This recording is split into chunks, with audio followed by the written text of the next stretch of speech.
The fact that children are now being born and we can see these toxins and plastics like forever chemicals being found in umbilical cords. It crosses the placenta and it is actually in fetal circulations. Actually, in one study, I think they looked at the placentas of X number of subjects and 100% of them had microplastics in that circulation. These microplastics, microparticles, are really like 5 millimeters in size or less. Because you can't see it, it's everywhere. It's in the air we breathe. It's in the water that we drink. It's in the food that we're eating. It's in the clothes that we're wearing. These are chemicals found in plastic products, and they are being absorbed into our body, again, through skin, through air, through ingestion, and they are interfering with our hormone. They're interfering with our genetics. They're interfering with our neurologic system, our cardiovascular system. There's so many things that are causing the rise of anxiety in children. There's so many things that are causing the rise of ADD, ADHD, type 1 diabetes, obesity, gosh.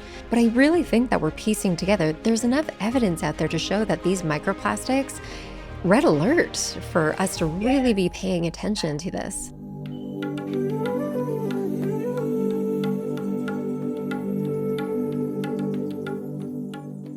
Welcome to the Rooted in Wellness podcast, Dr. Manasa Mantravadi. I love saying your name.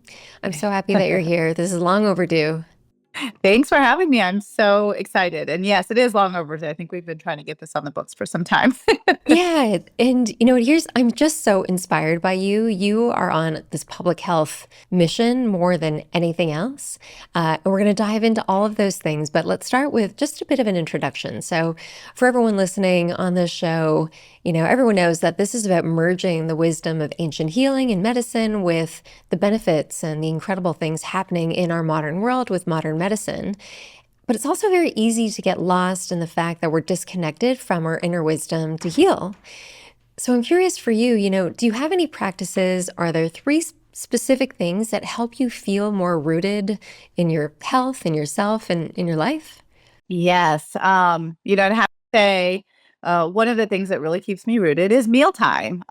No pun intended, because I have a company all around mealtime, but it's because I feel so strongly about it. I think shared family meals, proper nutrition for your body, those are the things as an investment in keeping your health is really like the root of a lot of what health is what you put in your body and the shared experiences around mealtime. So I would say one thing that keeps me rooted is certainly meals and mealtime. And the other is, family and community connections. I read, in fact, I think in the blue zones, one of the biggest factors on longevity in terms of longevity medicine is actually community. You would think food and exercise, all important, but that is what keeps me grounded and rooted.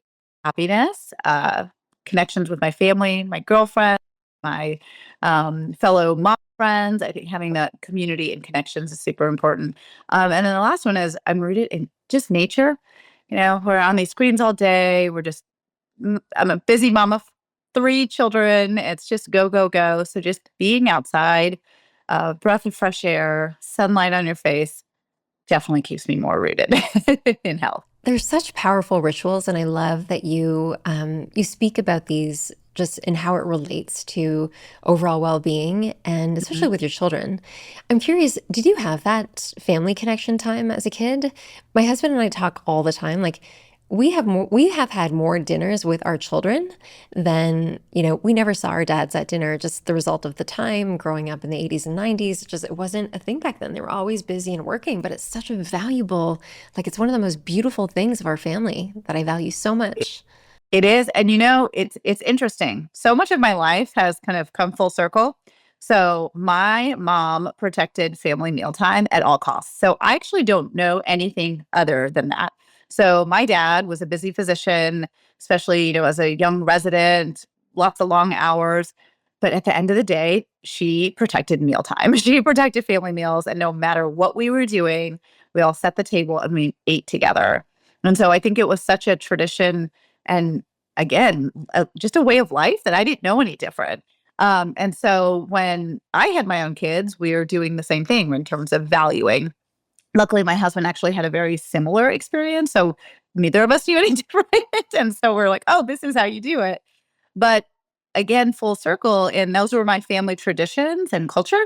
But when it comes to medicine, shared family meals actually leads to healthier outcomes in children. So studies show that if you can do at least 3 meals a week together as a family, it leads to healthier outcomes from children from both a organic perspective to a psychological perspective. So there you go. Medicine meets motherhood time and time again in my life. I believe it. It's such a sacred space when the phones aren't off. You can just connect with each other over a meal. I think that's like it's this wisdom that we have to value again instead of just like throwing things down the hatch or on the go. And as busy moms, I know we do this sometimes, but valuing that time is key. So, okay, on the opposite end, there's so many habits that people have that they don't even know are uprooting them. A lot of people treat this like a checklist, time outside, check. Exercise, check, but they're not even living into having it root them into themselves. What are some practices that make you feel uprooted? So the things that make me feel better or the things that I do that aren't so great That for me? aren't. Yeah, when you notice you really get uprooted in your life, that's distracting you from your inner health and Yeah. happiness. What are those things? So I would say the exact opposite of feeling rooted with, meals and family and nature. The things that as a busy, mom, physician, entrepreneur, the things that I'm not doing that well and that I can feel in my body. One, sleep, it is a integral part to our body's healing from a physiological perspective. And when we are just go, go, go, for me, it is one of the areas that I tend to kind of put to the wayside. It's like, oh, okay, well, I'm getting the minimum. But the difference between what your body really needs versus what you think that you should just get, there is a delta there and you can feel it. So when I allow myself to actually sleep without the distractions, I've been putting my phone actually in a different room instead of charging. That itself, that one habit has changed the way I sleep. So I think that is one that I can feel my body if I don't have enough sleep. Lack of movement. I think a lot of people do that checkbox, like you said, of exercise. There's a difference between just exercise and movement and joy in movement. So I think that one area that I feel that when I do it, I can feel it. When I don't do it, I can feel it is the joy in movement. When I have a lack of joy. So I love to dance. It's one of my secret. If I wasn't a doctor, I'd be on tour with Missy Elliott. I'm telling you, like, this is my I that's love my it. passion. But the reason I say that is for both mental health and physical health. It keeps me grounded, and that has kind of gone to the wayside. And there is a difference in exercise versus joy in the movement. So I think I feel uprooted when I don't have that. And then just busy life, lack of mind rest, like literally all day long. It's checklists, and I do it. And it makes me really good at my job. It makes me really good at commanding kind of the home center and the organization and the school schedules. But man, it is exhausting I know a lot of people who are listening can relate, especially as a busy mom. It's a lot of hats. And so when I don't let my mind rest, I feel very uprooted. Such value points. And I love that you brought out the joy factor because I think that one of the badges of honor that we wear as busy entrepreneurial moms is I'm going to work out, I'm going to get it done, I'm going to go get the whatever 30, 60 minutes, I'm going to get my strength training in. Instead of like the wisdom of a woman and men in our bodies is like the feeling of flow and joy and ease when we can do things that feel so embodied. And music is so powerful for that too, right? So Yeah. I'll see you on your Missy Elliott tour next Actually, I did go lifetime. to the tour, and Yeah. it was amazing. She's never been on tour, so She's incredible. Yeah, but music is so powerful for healing. I think that it often even helps set the stage, right? Mhm. Absolutely. We talked a little bit about your dad, the dinner table growing up, what that looked like for you. I often think of, the blessing from my dad being Indian and that connection to family. Like it Mhm. wasn't uncommon to live with relatives or to have our elders around. And on my mom's side, the Danish culture, it's not uncommon to live in communities of people where we help each other and support each other. So I'm curious for you, how much of your Indian heritage really influenced your view on health and healing?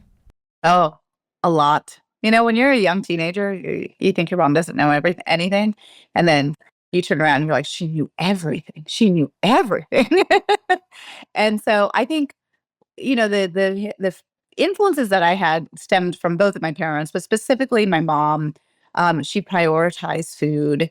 It was a big part of our kind of culture in terms of health. It was always healthy food, fresh food, made from scratch, right there. And then it didn't have to be some big ornate thing. She was a hyper efficient. She still is to this day, hyper efficient in what she does. So her concepts of prioritizing healthy nutrition that was kind of fresh from the earth and made right there with the love of her own hands and her heart. You could really feel that. And I think that's why I make that a priority for my own kids. It's the way that I show love to them. And another one is I didn't realize how much of a kind of an eco warrior she was. And it was truly just because, part of our culture is very much um, rooted in the love for Mother Earth and the respect for the land around us. And so everything was reduce waste, don't waste, a speck of rice as you're eating, reuse things. She would, even till this day, take natural plants and make shampoos and oils out of them. And so I just grew up watching that. So I think that's a big thing that we as parents have to realize in the modern day. We're so concentrating on the child and doing it, but actually they learn just from watching us. And so we can be more rooted and more balanced and just lead by example. I mean, look at me. Like she shaped so much of what I do just by watching and living it. That's so true. And this is where you and I have so much in common because I feel like my path was shaped so much by my parents. My mom had severe rheumatoid arthritis growing up. So it was with my dad's insights on Ayurveda, on using food as medicine. Like that's been ingrained in me since I was a little kid. And I'll never forget, like, till this day, I'll never do it as well as my mom. Um, all of my aunties taught my mom how to cook Indian food. And the attention that she would give to making the spices just right and how to heat them up properly and how to like wait until they become fragrant and more than just cooking properly, it was such an experiential thing for her to put her love and attention into the food. And it's no wonder this is something that we feel from our mothers. So, yeah, I think of you often with practices like that when you talk about meal times and time with your kids, and it's just so important. Yeah. It is. It is. So you and I met at the EWG conference, the Environmental Working Group conference. And, your journey is just so impactful. So why don't we start by just diving into this epidemic of plastic toxicity that's happened? Um, I think that a lot of people are starting to understand the impact of plastics. But in your mind, how much do you think that plastic toxicity has really impacted us and our children? Oh, way more than than anyone really wants to know, but it's the harsh truth. And when I talk about plastic and the toxicity, what I want to make sure that everybody listening is that I do want to paint a story of hope because a lot of what we hear is doom and gloom. But I think it's important to understand the real environmental risks, the real health risks, and then understand that there are real things that we can do within our own family and then within our community. So I just want to start there because I feel like every time I start this, it feels very overwhelming. But plastic since the 1950s, it's a relatively new material if you think about it in terms of material. It has really shaped our lives into a fast, convenient, cost effective way of life. And before the 1950s, that's not how we lived. So I want to just kind of remind everybody that there was a time in which we were cooking healthy, fresh, sustainable materials and valuing not just cost and the shortness of time, but actually the ample time that we had together. So I want to kind of draw that conclusion because it's such a short period of time since the 1950s that has had such prolific and devastating results on our environment and now on human health. So I think when you say how much plastic toxicity are we facing? Well, in general, less than 8% of the world's plastic is actually recycled.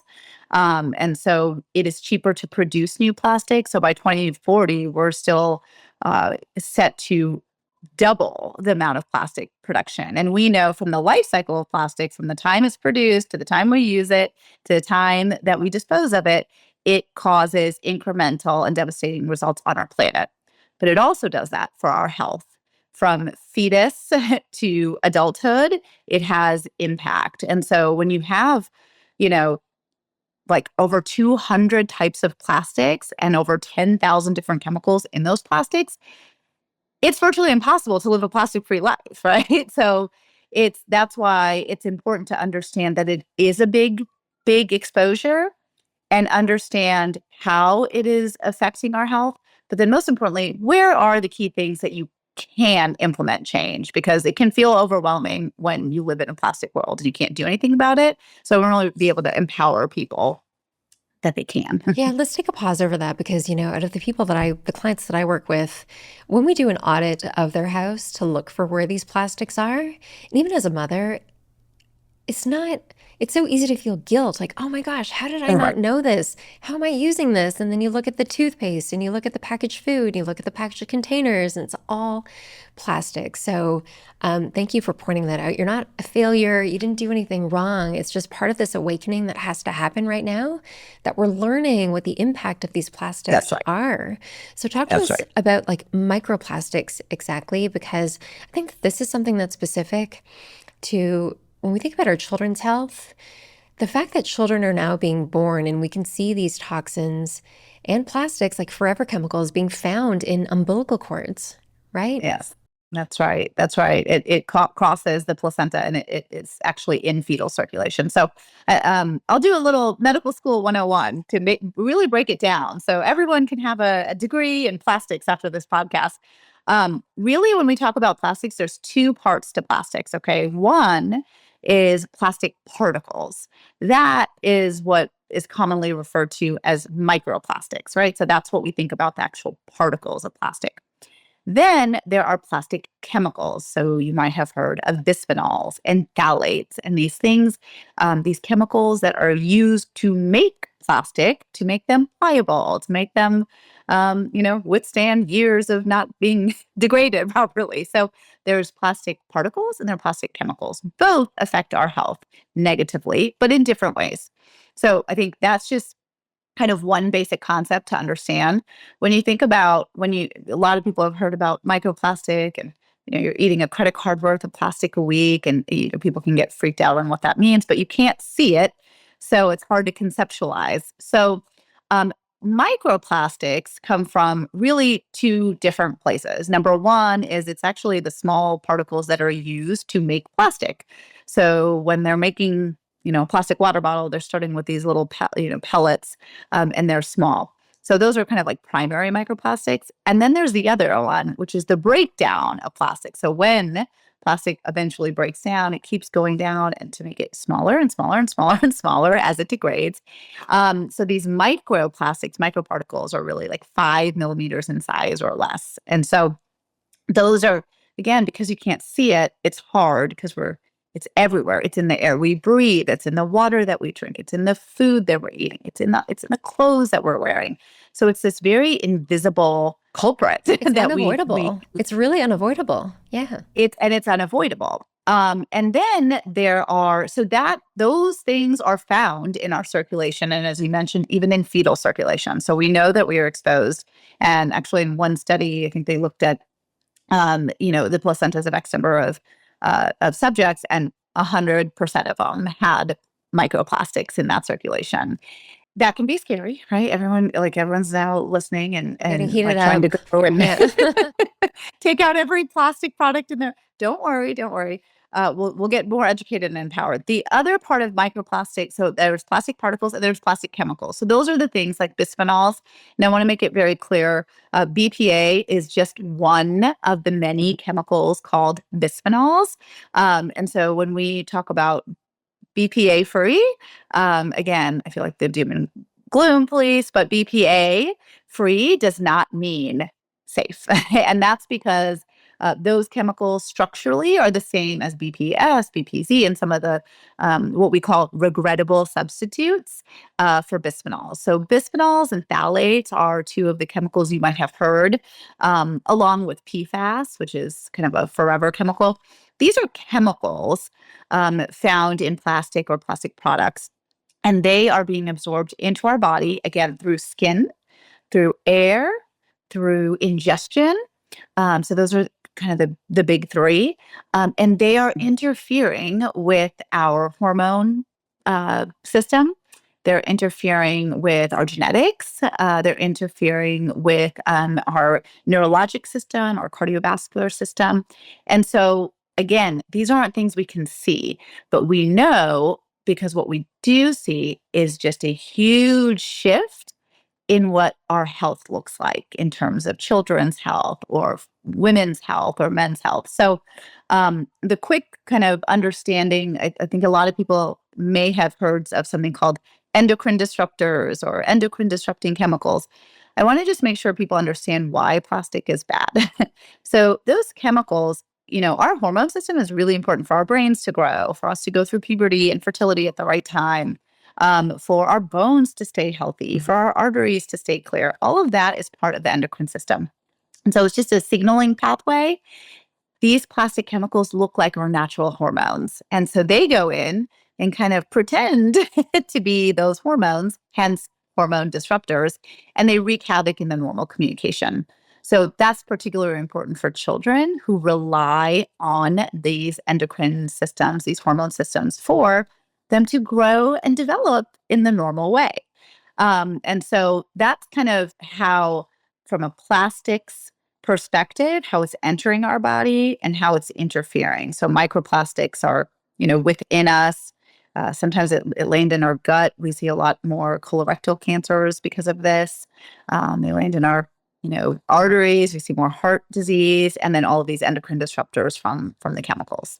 Yeah, these chemicals, they live in the tissue of our body, right? And I think it's so important because ourselves or someone very close to us that we know who's suffering from some sort of hormone imbalance, sleep disturbance, issue around allergies, like the list goes on and on and on. And, there's two parts of the story. One, we've taken out BPA. So we see a plastic and it says BPA free. We say, amazing, that's so great. They're caring for us. But at the end of the day, a lot of these big food brands, they're for profit. And most people listening, they don't know about PFS and PFF, right? And these could just be as altering, but the awareness isn't there yet. And the side of the story where, I can imagine when all these plastics were created, it was solving a big issue around public health, right? For school systems also, our children getting sick less often with single-use plastics and stuff like that. But then when you walk into a school today, everything is plastic. And when I think about these toxic microplastics, I don't know if you've seen at the food cafeteria at your kids' schools. A lot of the products are sitting on top of these heaters to keep the food warm. And God bless these food programs for being able to give food to people in need and children in need. But these plastics are sitting on top of heat for hours. Those plastics, chances are, have toxins in them that go into the food that the kids then ingest. Right? So what does it look like in your mind if we know that this is something that's impacting our kids' health? You're doing so much work around policy change and stuff like that. But, parents listening, how can they be proactive? Like, we're aware of the doom and gloom. A lot of us are getting heated hearing this conversation just a little bit like, we want to do something. How can we make the change? But also, how can we avoid them? First things first is knowledge is power, right? And so really understanding how plastics are affecting health is one of the biggest first steps you can take as a parent. because then you are knowledgeable when you are talking to your, local legislator or your school or, or a brand that you might be concerned about. And so I think having the knowledge is the biggest first step.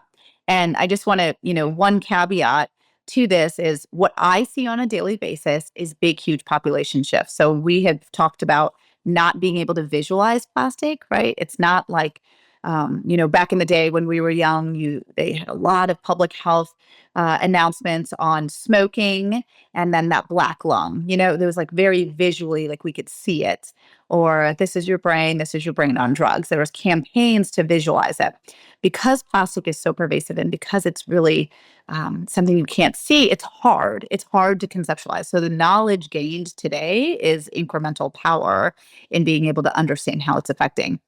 But what I see and what most parents don't see is a population of children that have health outcomes that we've never seen before. And that's really important for your knowledge because you have to be knowledgeable when you are making changes, either in your own home or within your community. So, for example, when I was in medical school, type 1 diabetes was a childhood diabetes. Type 2 diabetes was an adult onset, period. End of story. That wasn't, a thing.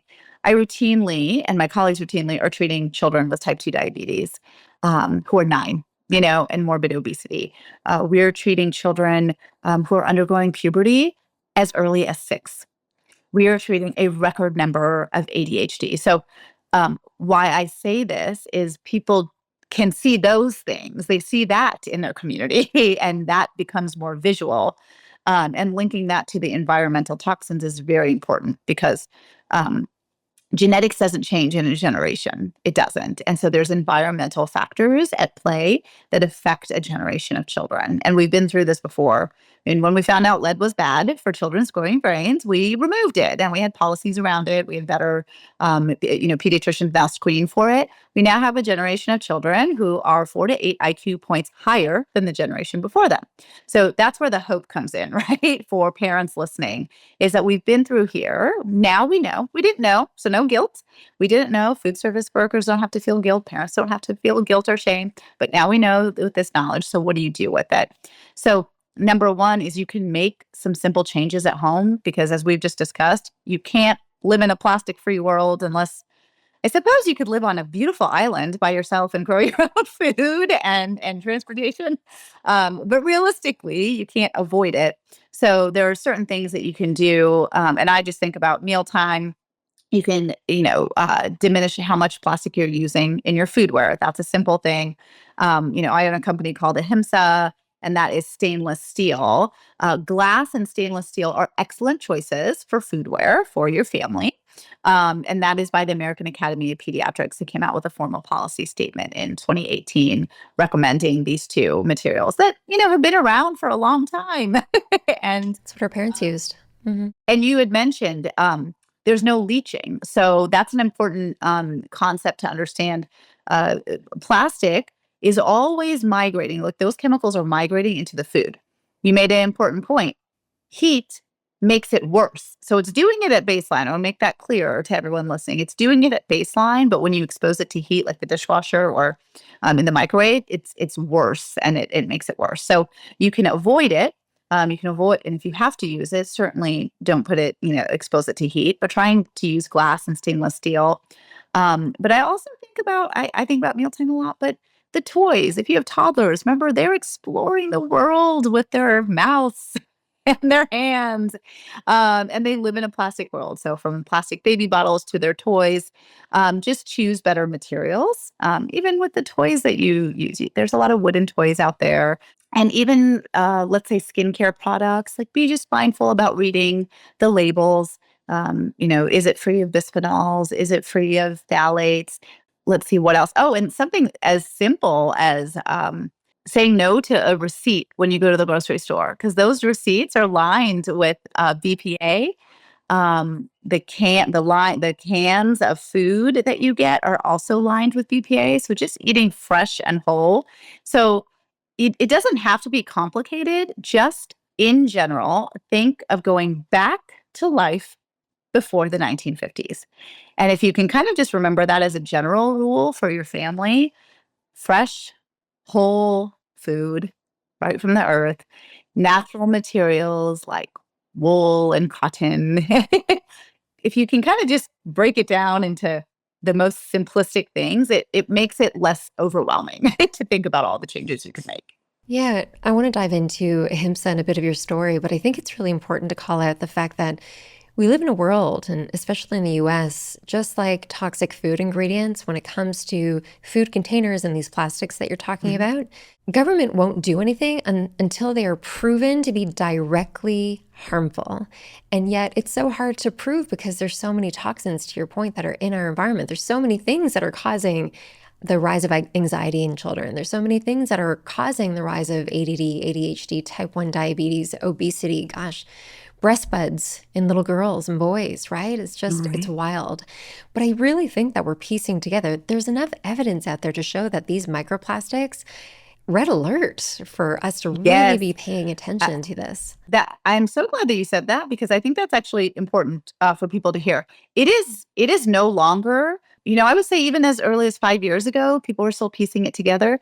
This is a scientific statement from the American Academy of Pediatrics, a group of 67,000 pediatricians in the country. This is from the American College of Obstetrics and Gynecology. This is from the Endocrine Society, the World Health Organization. These are medical organizations validating and saying this is no longer that we've studied it. These are policy and formal recommendations. That is very important because science does have to show causation or correlation. And then what you see is you start to see change. But actually, before the legislative and oversight change, you know what comes first? Consumers, and people really voting with, at the ballot, voting with their wallet, voting with their voice, like whether it's within their school. So I want people listening to this podcast to understand that you have more power than you think. First of all, you shouldn't have to, as a consumer, have to figure this all out. Our government should be doing a better job at this oversight so that brands do better at producing better products that are better for our planet, that we're leaving behind for our children, and better for our health. And it is a direct contrast to your point. In Europe, the same companies are held to a higher standard. Most people don't know this, but here, the FDA, the Food and Drug Administration, they have oversight over both the food and drug. They don't have enough resources and support on the food side, and it mostly goes to pharmaceuticals. In Europe, it's actually European Food Safety Authority, EFSA. It is an entire organization directly responsible for food safety. And so there is a specific difference between the way we kind of police these. Here in America, we say all these chemicals, more than 10,000 food additives in our current system have really never been tested. They've just are in circulation. And our philosophy is innocent until proven guilty. Whereas in Europe, you have to prove that these chemicals are not harmful to the planet and are not harmful to human health before they're in circulation. So that takes time. But what doesn't take time is making those choices as a consumer and using your voice to speak out at your schools or in your kind of like local policy or even within brands. And I'll tell you, moms make a difference. Like legislators and brands, they're afraid of moms, and We're mama bears angry. can make a big difference. The fact that, food and drugs are associated at any capacity is just wrong. And I feel like all of our ancestors, they prioritize food for a reason. They understand the value of food in and of itself was to keep us alive and healthy. And we went to drugs as a last effort, right? So the fact that they're even connected is just backwards. Did you hear about that recall that happened at Costco with all the chickens that were left? The chicken that you buy in the bag that was left on top of the heat? So Yes. I learned that those plastic bags have to have a specific code on the bottom for them to be safe to sit on that heat all day and all night. Sure enough, Costco wasn't using the right bag. They sold something like millions of chickens in these bags, which is disgusting to think about on its own. But, Hmm. again, it's just case in point of another big food company or organization that put something out into the world that consumers expect to be safe. But I think the awareness now around this is like, if you're listening, just how much of what you're consuming is coming from plastics. And even the kids' foods, like all of the kids' foods that I know we need as almost necessities sometimes because we're too busy. We don't have the time that our mothers and grandmothers and fathers also to create the food and the snacks. And there's a time and a place for them, but just be extra mindful. So why don't we say, if everyone listening had Mona and Manasa show up at their house and we're going to do an audit, let's start in their kitchen. Okay, let's get start in their kitchen. We're going to move to the bathroom next. What do you look for first in the kitchen? Okay. So I want to point out everyone has their journey in different places because I actually realized that my journey into kind of environmental health and culinary medicine really started in my kitchen because that was what was so prominent in my childhood. Whereas for somebody else, I have a friend, her kind of commitment to environmental stewardship and health actually came from the fashion industry. And so her transformation started there. So I think it's important whatever you can do, whatever is most important to you, is natural to you, you can start there. You can start in that room. So for me, it's the kitchen for sure. So number one is a really easy swap. When I first found out, there's a few different things when you think about what you cook with. So, a lot of people have heard, we're talking about plastics, but just in general, Teflon that coating, the nonstick, it is, obviously great to not have sticky substances to your pans, but it's laced with PFAS, which is a very harmful chemical that is called a forever chemical. One quick swap for a nonstick pan, you can use cast iron and stainless steel. So that's one swap when you're cooking. Another swap when you're serving food. Most of children's products, when you go down the aisles of the big box stores, are little plastic cups and bowls and suction bowls, suction cups, little compartment plates that have cute little characters on them. And we think that we're doing better for them, but really that's an easy swap. You can switch to glass or stainless steel. Obviously, you can choose Ahimsa, which we can talk about later, but I think it's important for people to know that there are choices like glass and steel. Um, and those Tupperware containers, get them out of there. So that is one that we know because people usually store in plastic. So you can take those Ziploc bags, you can take those Tupperware plastic containers and switch those to reusable. So I really like glass. I heat up a lot of things in glass, and then transfer it to Ahimsa products or eat out of the glass like right then and there. Beeswax wrappers are great because those are reusable instead of using Saran um, wrap. Ditch the saran wrap. We don't need it. yeah, that's right. That's right. So there are a lot of there. What's nice is there are options. At Ahimsa, we actually have containers as well. So you just use alternatives, but glass and stainless steel are a really great option. Glass and cast iron and steel are great to cook with. And even in your kitchen, some of the small things we don't think about. A sponge, for example. Try to find. I usually try to use those kind of reusable reusable brushes that are compostables.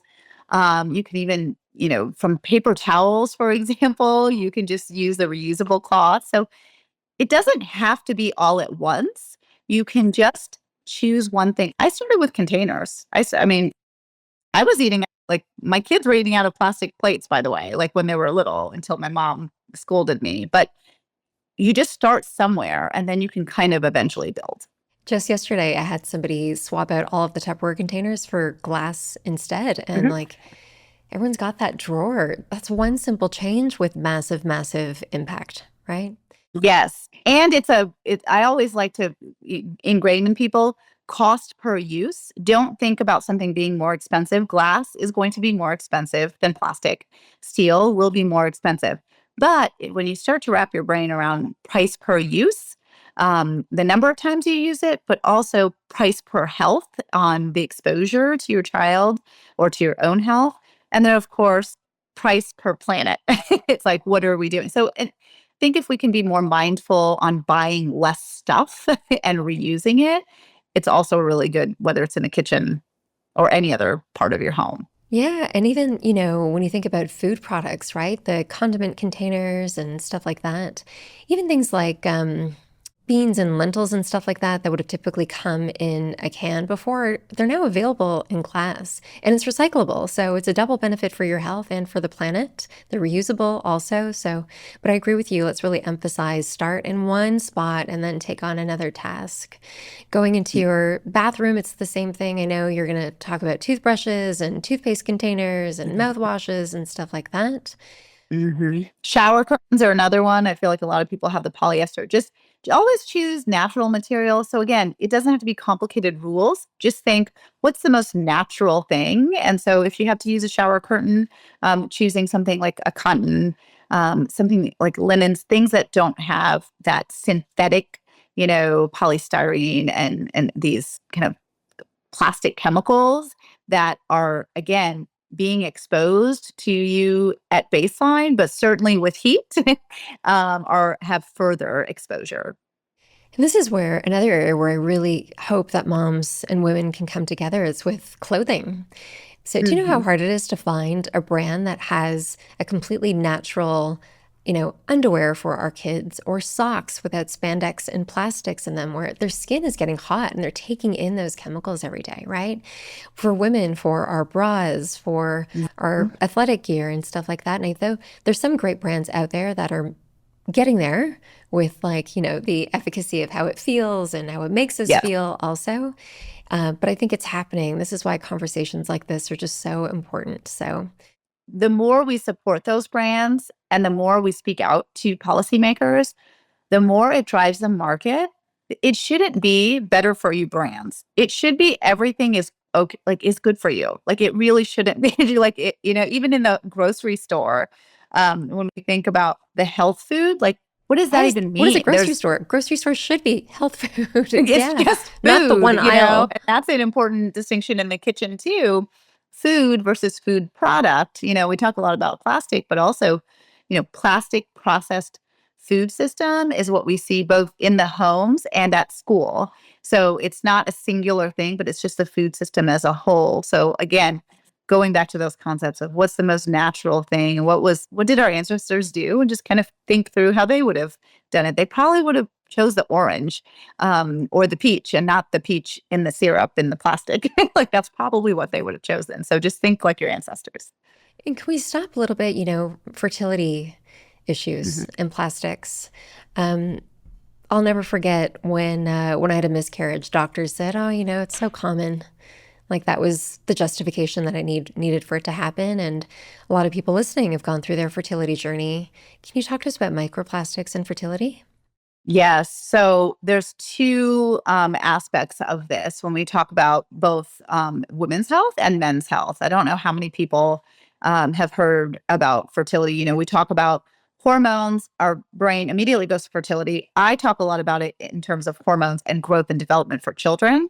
But on the flip side, I too have had so many friends have issues. I also underwent, hard time having kids originally. And so, like, it shouldn't be that common, but plastic is so common and these chemicals are so common, whether we like it or not.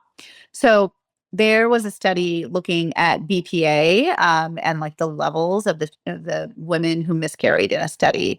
And when they measured it, that the women with the highest level of BPA circulating were 83% more likely to have had a miscarriage.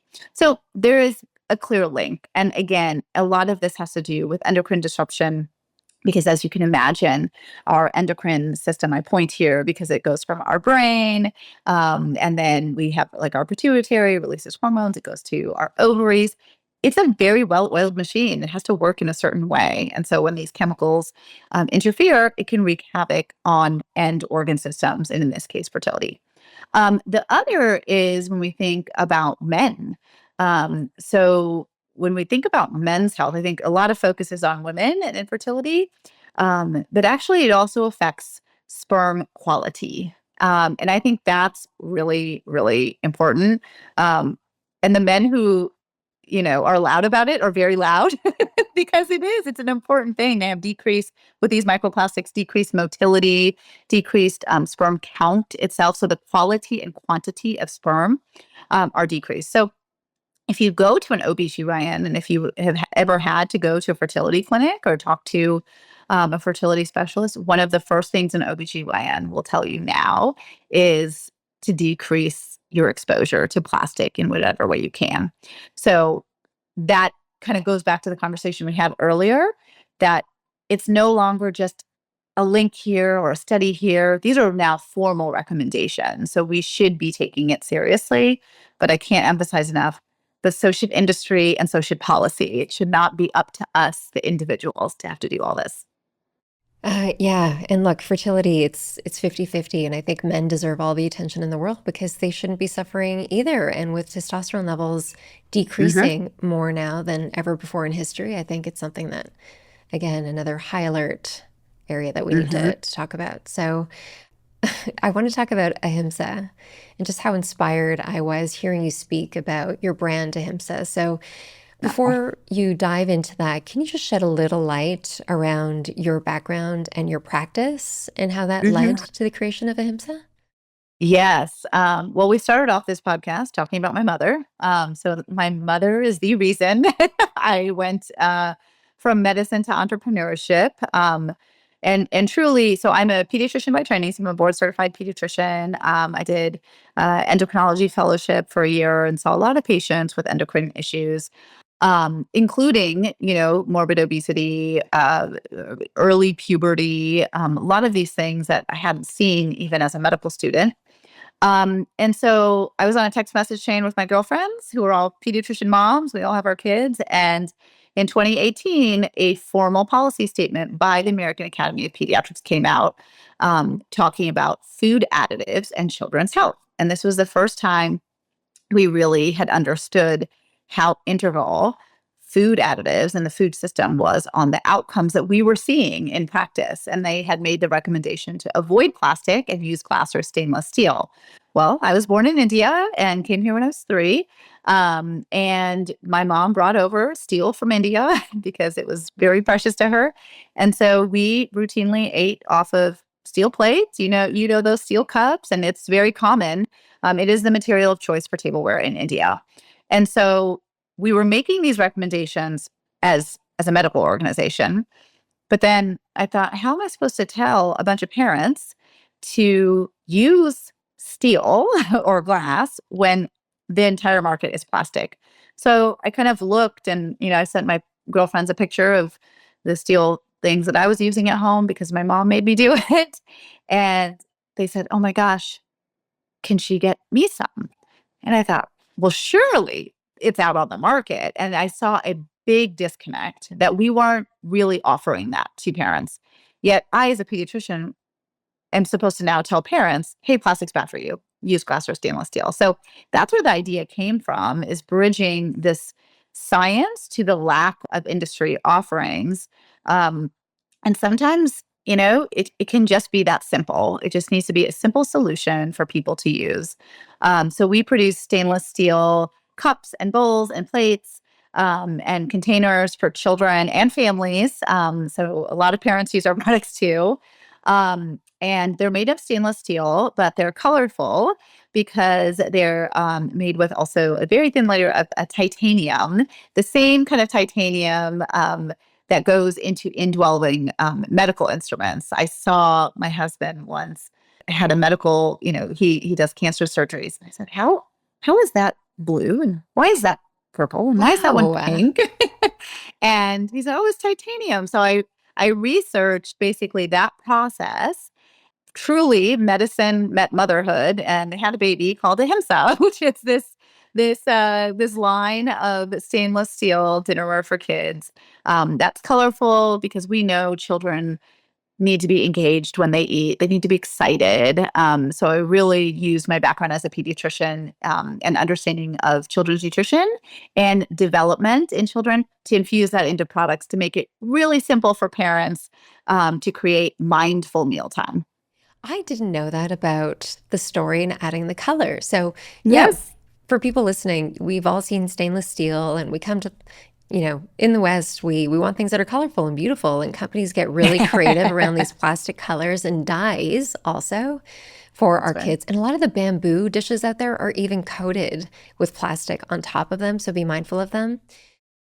Or they actually can have melamine resins or formaldehyde that binds it together. So even though the bamboo might be okay, it's the fillers. Right. Wow. So with Ahimsa, everything's going to be linked out. You and I are going to do a partnership on getting more of Ahimsa out into the world, but they are the most beautiful dishes. My daughter's eyes, she got the box, she opened it up, her eyes, like, this is for me? Like she was getting a toy or something. She owns her cup. It's like her unicorn cup. And, Yes. it's great for boys and girls. My son loves that they have their own set of these beautiful, safe dishes. So well done. Well, they're little jewels. They're little like jewelry. And nothing says India like jewel tone and steel. So I felt like, and actually the name Ahimsa is from India, a Sanskrit word meaning avoiding harm. And it was certainly the first oath I took, with the Hippocratic Oath as a physician, and certainly the first oath I took as a mom is to, not harm my kids, do everything I could. And so it was the one word that summed up what I was doing with this company. And people ask me all the time, are you going to go back to practicing medicine? And I say, Ahimsa is me practicing medicine at scale in a preventative way. Let's talk about what you're doing at scale.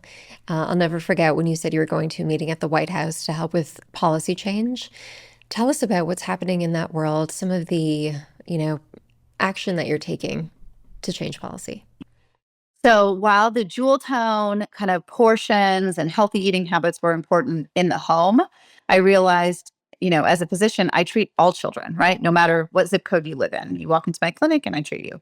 And what I realize is the children who are living in food insecurity or in free and reduced lunch, they are getting their meals from schools. So while we had a consumer line, I wanted to make sure that I met all children where they were eating. And so those children are eating at school. So one of the biggest social impact scale projects that we've had is something called the Conscious Cafeteria. And what we do is we produce stainless steel trays, no longer those disgusting plastic reusable ones that have been around since the 40s and not changed. So we do products for schools to get rid of single-use plastic or that reusable plastic, because we know from a health perspective we shouldn't be using it, and certainly from a carbon emission, waste production, we shouldn't be using single use. So we implemented this program called the Conscious Cafeteria program, in which we help schools go to reusable foodware, but also pair that with education. So we did this really cool project to create environmental literacy for students age it was K through 2 with the Smurfs, the little blue guys that are making a comeback. And so we pair curriculum with healthy food habits, sustainability, and really turning the cafeteria into a classroom with the Conscious Cafeteria program. And we did a pilot study. We're in hundreds of schools, but we did a pilot study of 15 schools and studied the outcomes. We were seeing carbon reduction as much as 70 to 80% in the first year, waste reduction to more than 60%. Schools were saving money in that first year. But most importantly, we were teaching children. We were teaching children about healthy food on that plate and the concepts of reduce and reuse. And so we've kind of now taking those study results and this concept to, at the federal level, to the White House Council for Environmental Justice to say, listen, schools need to get the funding and knowledge to make better choices like reuse, like not the heat and serve type of food, but whole, organic, freshly cooked food. Again, what a cafeteria looked like in the 1940s. And so, and that's a staggering thing that has been an exciting part of this journey. Using data and medicine to enact huge behavioral change has been something I never knew I was going to be doing in my future as a pediatrician. And really showing that in the 1970s, with the commercialization of school lunch, going from freshly cooked food, reusable materials to heat and serve single use, and truly health outcomes doing this over time with obesity, with type 2 diabetes, you can see the link between food and our food system and our health outcomes. So being able to kind of clearly tell this story to consumers and to policymakers is a mission for me. People say, why'd you do this? Because had I known what entrepreneur, and you're an entrepreneur, had I known what entrepreneurship was Oh like, I yeah, we don't talked know. about this. Would we do it again? It's a lot. It's a lot, but I have to say, because of your journey, the drive that comes with it, right? Like there's this sense of purpose that comes with it where, I say this all the time. Would I love to be, 100% fully present with my kids and just be a mom and gosh, all the work that comes with us? Yeah, but I also think that the joy that you and I can get is that we live in a time where efforts like these are needed. And not all of us can take action. Not all of us know how to. But I think this is why, like, I really hope people listening pass this podcast on to another parent because it's through education and awareness and inspiration, and also through the data from someone coming like you that we can take inspired action to create change. That's right. And that's why I'm doing it. I'm doing it because I went into pediatrics to advocate for children. And most of my job as a physician right now is in treating them. But the other half of my job, and the more important part of my job, I believe, is to keep them healthy in the first place. And so by, doing things that invest in food and invest in nutrition and invest in our food system, we are in fact changing that trajectory for millions of children, but also for the one planet we are leaving behind for them. Like there is no other planet that they're going to. It is our job. And that's why I kind of gave up this former career to do this, is because I'm so passionate about advocating for kids. They don't have a voice. They don't vote. They don't have jobs. They don't get to say what is served in their school cafeteria. So it's up to us, the adults in the room, to fix this for them. And we have little kids too. So my kids, they don't understand when I ask them not to have, the goldfish crackers, when I ask them not to have the Fruit Loops at school or the Cheerios or, the food that comes in those plastic containers or gosh, the coffee cake. I know there's no coffee in it, but they're giving cake to kids for breakfast. Like they don't have the understanding because they assume if it's coming from my grocery store, from my school, then it's something that's safe. So mommy, like help me Right. understand this. And I saw yesterday there's a video that was going around, this little girl going grocery shopping. Can't have this, it's not organic. Can't have this, it has this chemical. Can't have this, it comes in plastic. And it's like, no, we don't want to be painting that lens for our children. So, tell me about you and how you approach this with your kids. For Yeah. my kids, I really help them understand two things. One, if they don't know how to read the ingredient, then their bodies won't know what it is. And then two, the impact of plastic. Like if it comes in a container that is in plastic and another piece of plastic or that's on heat, then they understand that it might not be good for the environment. And then the food colors. So there's three. The food colors also. If there's something that's like super colorful and vibrant and bright, we have to understand that that's probably not going to be good for us. Even kids, in the school cafeterias, I think the same thing. If you just break it down to really simplistic terms for them, I always say, how many bodies do you have? And they're like, one. I'm like, how many planets do you have that you live on? They're like, one.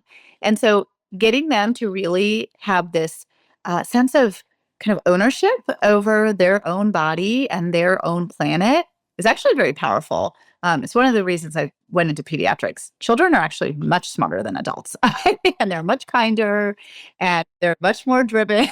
And if you can teach them these general concepts, they understand it. They understand it. And so, like you, giving them those very specifics, like you mentioned, reading the labels, but also normalizing. Do my kids have sweets? Of course they do. Of course they do. Do they have some junk food from time to time? Of course they do. There's two important things. I make it the exception, right? So we're not having it every day. It's the exception. But the other thing is I don't make it the villain necessarily. I spin it into mommy's not being mean. I'm doing this because I'm showing my love for you, by helping you make better choices. And for me, as your mom, my job is to protect you and keep you safe. And this is one way. So suddenly they don't look at it like this is this bad thing, but rather my mom loves me, my dad loves me, and here they're helping me make better choices. That's a different narrative than feeling, we always say, don't yuck my yum, right? And so instead of having a negative connotation, it gives this positive connotation and sense of ownership for them to really start to understand and make decisions. My son is 9, and when he does ask for certain foods or foods that he sees at birthday parties, I'll say to him, he's understanding if we don't buy that food from that company, then we're sending them a message to create something that's going to help Mhm. everyone else heal, or something that's going to be safer. And he That's right. knows after he's been to a birthday party, if he's indulged in the fun food, which of course my kids do. I want people to know that. Yes, I'm a nutritionist, but my kids we have desserts. Yeah. It's normal. But he will notice a difference in his bowel movements. So he is so attuned to like, oh, mommy, my stool was off today. I wonder what it was. And I love that because he's taking ownership of his own health by acknowledging what he ate has an impact on his body. Yes. And I think that is our role as parents. And I think all of us want to do what's right all the time. I'm guilty of it too. But at some point, we also have to just be modeling the right thing and educating and empowering them as well. It's a big part of parenting. I think we've given a lot of great tips for where people can start. I think that we've really emphasized without getting overwhelmed to start in one area. I think it's also important to emphasize, even when it comes to food, start by finding the healthier alternative of the one food, Yeah. because those do exist. And then Hmm. slowly make the transition. And what you're going to notice, and I'm sure with your kids as well, once you kind of go on a detox from those ultra processed packaged foods, your kids' taste buds will change and they'll start to adapt to real food. And so Yes. I'm always, when people ask, like, well, what are the best snacks you should give your kids? And it's really looking, what are the foods that our mothers and grandmothers would recognize, right? They should be accustomed to eating an apple, Yes. carrots and cucumber slices and veggies and fruits and things that naturally come from the earth. So they understand that that's the real food, and that something that comes in a package or a box is probably not real food. It's been manufactured, right? It's not going to serve you. So start, just Yeah. simple choices add up and you get used to them. That's right. And people ask me all the time, how do your kids eat so healthy? What did you do? And kind of like how we started this, which is full circle again. I know we're ending, but my mom, I watched her serve like fresh food to me. And so I don't know any better. That's all I know. And so she didn't do something magical. It was just this repetition. So to your point, okay, fruit, like my kids are expected, like when they come home, like my snack after school really is fruits and vegetables. And so they naturally choose fruits and vegetables in that lunch line. So there is no magic recipe. There's not some, it's just repetition, good modeling, and positive reinforcement. And they'll get it, I promise. It's the modeling. If we were in high school together, you would have seen how much I got teased because my locker always smelled like Indian food. Oh, yeah. Yeah. But my mom just had so many rituals. They literally were just imprinting on us, which I value so much today, and I do with my kids. So yeah, they're watching. Mother knows best. Mother knows best. Totally, our mamas. All right, so we're going to send all the links for Ahimsa Home. I encourage everyone to start making the transition. Check out all of the incredible, beautiful products. Would you say that there's a way, when we're speaking about policy change, like what's one or two takeaways if we wanted to take action right now? What can we do? So an easy thing to do is go to your school. So you can actually go, our consumer product is at ahimsahome.com, but you can also go to ahimsaschools.com. And there you can sign up for our email newsletter. You can download a guidebook that is easy to send along to your school leaders, to be empowered to kind of have that conversation, to have the knowledge behind it, to help people understand the why within that school system change. That's one that's actionable and within your own child's school.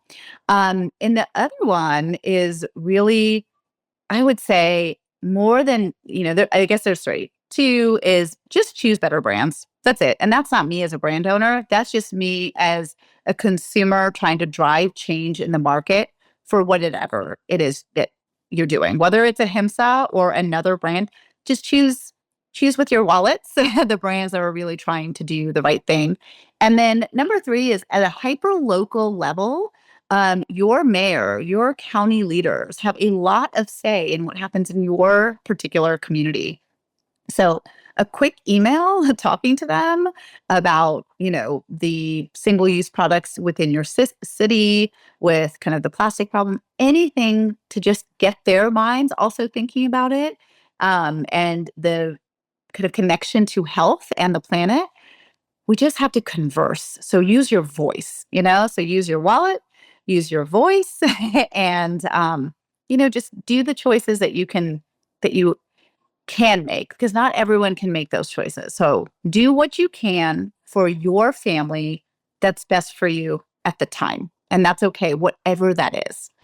That's so powerful. And let's partner and put like a call to action through social. So we just continue to normalize this. And I think for parents too, it's, it might be uncomfortable to not buy a lot of the foods that you're seeing floating around and at schools that other kids are getting. Just be brave and help your kids understand why. And I promise you, like, you're going to inspire other parents. You're showing other parents how to do the same thing. And often it just takes being the first one to do it. And you are such a model for that. I'm so grateful that I met you. Oh, back at you. I appreciate all the work that you're doing and giving voices to a lot of people, and hopefully a lot of people who are listening, not just to this podcast, but all of your episodes, to enact change, whether it's for themselves or their family or their community. Thank you. So some rapid fire questions as we close out. What are the most common mistakes or misconceptions that you're seeing women make with their health? Okay, this is a good one because I'm in my 40s now. So treat rather than prevent. I think a lot of, we're like, how do we fix the problem? But I think if women specifically, we can start thinking through prevention, whether it's with skin, food, whatever that is, really thinking through prevention first. You got it. Now that's on our mind in our 40s, right? What's one way that women are making health too complicated? Perfection. We think all or none. Start small. Start small. Just make one simple change. I do this, by the way. I'm guilty of perfection and and it turns out you just make the one small change, stick with it, and then make another small change and stick with it. So don't go for perfect. Just go for start. Perfection is exhausting. Yes, it is. What's your favorite ancient healing remedy? Oh, turmeric. I'm Indian. Turmeric. Like it's like in my big fat Greek wedding, the Windex. It's like you just pour turmeric, whatever, like throw it into the air, and everything goes away. Okay, if you had to pick something about modern medicine that excites you, what would it be? Emerging fields, and not just emerging fields that are now routinely in practice. Culinary medicine and environmental health medicine. So that's exciting to see that medicine is finally, for the first time, prioritizing prevention. So those are my two areas that I'm deeply passionate about, is environmental health and culinary medicine. I've never heard that culinary medicine, that's incredible. Okay. Food is medicine, food is health. Medicine. That's right. Yeah, we're late to the game on that. Let's see. What are the top 3 things that we can start doing right now to optimize our health? We've talked about a lot of them. Yes. So I would say the big 3, eat fresh. So just eat fresh, eat like your ancestors ate. So think about the simplicity in that. Find joy in moving. I think that's a really important one, both for our physical bodies and for our mental health. And then reconnect with nature and people. Like, just go out, go on a walk with a friend. Like, what it can do for your soul is exponentially more than anything you can do scrolling through social media, which is kind of like what we are aimed, it's just society. So I think just go back to how our ancestors lived, you guys. It's better for you. All right. Dr. Manasa Mantravadi, thank you so much for being here. I adore you. I'm so grateful for this conversation. Back at you. I have a feeling the next time you come on, you're just going to have so much more insight. So I really hope that everyone listening today has taken to heart one, the insight that you gave us, but the fact that we're at a point in history where men, women, and children are exposed to more toxins, chemicals, and plastics than we have ever been in history. And changes are happening, but they're not happening fast enough. And it comes down to our choices, making a decision with our wallet and being proactive. And I'm just so grateful for the work that you're doing with Ahimsa, Ahimsa Home, Ahimsa School. We'll have all those links linked out below for everyone to follow along. Thank you so much. Thank you. Thank you. Everyone do one thing. We do it together. We make a big change for this world. So thank you.